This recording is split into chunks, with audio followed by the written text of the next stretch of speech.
Hi guys, welcome back to my new vlog.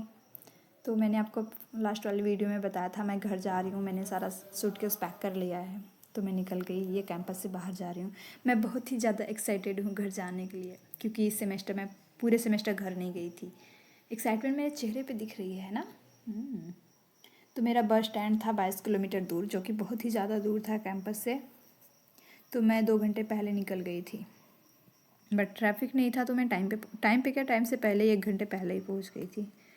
वहाँ जाके मैंने थोड़ी देर वेट किया, फिर मेरी बस आ गई, जो कि मेरी बस बहुत ही अच्छी दिख रही थी। और इसमें सबसे ज़्यादा अच्छा ये था कि इसने ब्लैंकेट दिया था, मुझे बहुत ठंड लगती है। फिर फाइनली 19 घंटे ट्रैवल करने के बाद मैं यूपी में पहुँच गई। ये दोपहर का टाइम है, जो कि यहाँ बहुत ही ज़्यादा फॉग है। ये 1:30 बजे का टाइम है, दिन के 1:30 बज रहे हैं। बहुत ही ज़्यादा फॉग है यहाँ, धूप का तो पता ही नहीं चल रहा है। बहुत ही ज़्यादा ठंड थी।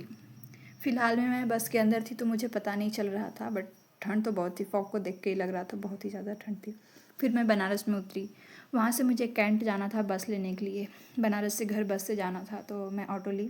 वहाँ से मुझे कैंट तक जाना था, बट अनफॉर्चुनेटली मैं गलत जगह पहुँच गई, क्योंकि बस रोडवेज कहीं और से मिलती है। मैं और कहीं और पहुँच गई थी। वहाँ पहुँचने के बाद मुझे पता चला मैं तो गलत जगह आ गई हूँ। फिर मैंने दूसरा ऑटो पकड़ा और मैं रोडवेज लेने तक रुक गई। फिर वहाँ से मैंने दूसरी बस पकड़ी। फाइनली मैं जौनपुर आ गई। और यहाँ आने के बाद मुझे पता चला जौनपुर में मुझे कोई जगह पता ही नहीं है। मुझे कहीं और उतरना था और मैं कहीं और उतर गई। फिर मुझे मेरी बहन से मिलने जाना था, तो मैं उसके क्लिनिक चली गई।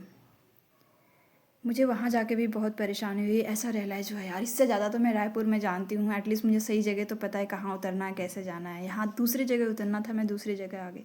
और मैंने मेरी बहन को बोला, तो वो बोलती तू सिटी में कैसे रहती, वहाँ अकेले कैसे मैनेज करती। ये क्या बात हुई यार। मैं उसको बता रही हूँ मैं गलत जगह उतर के, तो ये ऐसे बोल रही है। तो मैंने बोला कोई बात नहीं, मेरे ईगो पे आ गया, मैं अकेले आ जाऊँगी, तू मत आ लेने।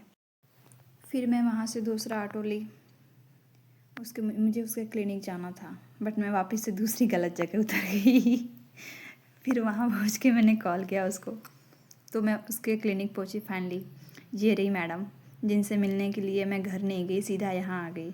और इनसे एटलीस्ट एक हक तो एक्सपेक्ट कर रही थी मैं। ये आई, सीधा मेरा बैग पकड़ी और चले गई। अभी तो मुझे बहुत गुस्सा आ रही है। भाई ये क्या है, मैं तुमसे मिलने के लिए घर नहीं गई, यहाँ आई, तुम हक भी नहीं कर रही हो, ये बैग लेके निकल रही। गुस्सा तो आ रही थी, मैंने भी नहीं किया।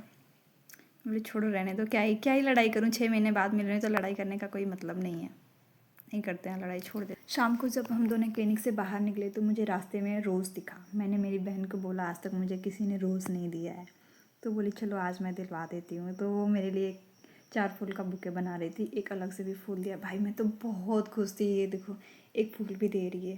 मैं बहुत ज़्यादा खुश थी उस फूल को लेकर के, क्योंकि आज तक मुझे रोज़ नहीं मिला है। ये देखो रोज़ लेके मैं कितना ज़्यादा खुश हूँ। मैं तो बहुत खुश हूँ यार, थैंक यू सो स्वीट। फिर वहाँ से हम रूम जा रहे थे, जो कि शाम हो गई थी और बहुत ही ज़्यादा फॉग था, बहुत ज़्यादा ठंड पड़ रही थी। मेरे तो हाथ पैर एकदम ठंडे पड़ गए थे, बहुत ज़्यादा ठंड लग रही थी। फिर मैं इसके रूम पे गई, जहाँ उसके रूम ओनर ने, आंटी ने आग जला रखी थी। भाई बहुत ही अच्छा था। और उनके 2 छोटे छोटे प्यारे बच्चे थे, तो मैंने उनसे हैंडशेक किया। कितने प्यारे हैं ना। थोड़ी देर हाथ सेका, बहुत ही ज़्यादा ठंड थी। उसके बाद मैं उसके रूम में चली गई। बाकी का मैं बताऊँगी नेक्स्ट वीडियो में। तब तक के लिए बाय।